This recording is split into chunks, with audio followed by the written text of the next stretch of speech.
Bulletin का आगाज कर रहे हैं बड़ी खबर के साथ।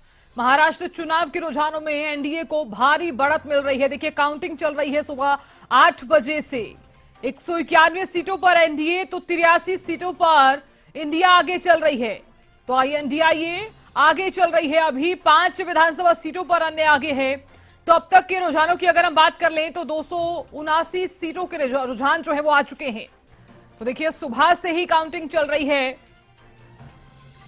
तो ये बड़ी खबर आपको बता रहे हैं। महाराष्ट्र विधानसभा चुनावों के नतीजों के लिए देखिए, सुबह 8 बजे से ही वोटों की जो गिनती है वो शुरू हो गई। हालांकि मतों की गिनती के साथ साथ शुरुआती रुझान जो हैं वो भी सामने आए। तो मुख्य मुकाबला जो है वो यहां पर नजर भी आ रहा है। हालांकि महाराष्ट्र की अगर बात करें तो जिस तरह से 191 सीटों पर एनडीए है, 83 सीटों पर आईएनडीआई आगे चल रही है।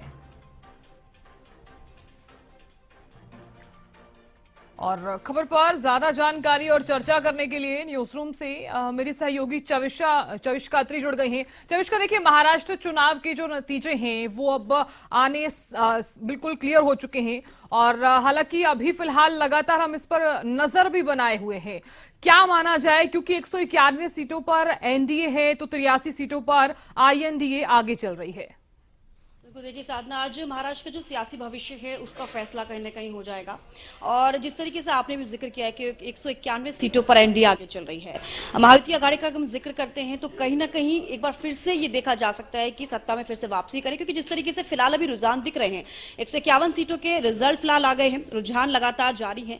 अब ऐसे में 288 विधानसभा सीटों पर चुनावों की गिनती जो है हो रही है। अब देखने वाली बात होगी कि क्या कुछ ये रुझान के जो रिजल्ट हैं जब तब्दील होंगे, कितनी सीटों पर आगे रहने वाले हैं एनडीए सरकार। फिलहाल जिस तरीके से एनडीए आगे बढ़त देती हुई मिलती हुई नजर आ रही है, कहीं ना कहीं यही कयास लगाए जा रहे हैं कि एक बार एनडीए की सरकार फिर से महाराष्ट्र में बनने जा रही है। और फिलहाल जब रुझान आए थे तो शुरू से ही शुरुआत का हम जिक्र करेंगे, एनडीए ही आगे चल रही थी। अब देखने वाली बात होगी कि जब नतीजों में तब्दील होती हैं सीटें, उसके बाद क्या कुछ रहता है। बिल्कुल चविष्का, देखिए, सबसे बड़ी बात तो यहाँ पर ये हो जाती है कि 288 सीटों पर जिस तरह से चुनाव हुई और उसके बाद से देखिए सुबह 8 बजे से ही हम देख रहे हैं काउंटिंग भी शुरू हो चुकी है। और एनडीए देखिए सबसे आगे भी चल रही है। हालांकि बात की जाए महाराष्ट्र सीट की तो सबसे हाई प्रोफाइल सीट भी ये मानी जाती है। इसमें एकनाथ शिंदे हैं, चाहे अजीत पवार है, आदित्य ठाकरे हैं। विधानसभा सीटें जो है वो सबसे ज्यादा प्रमुख भी मानी जा रही है।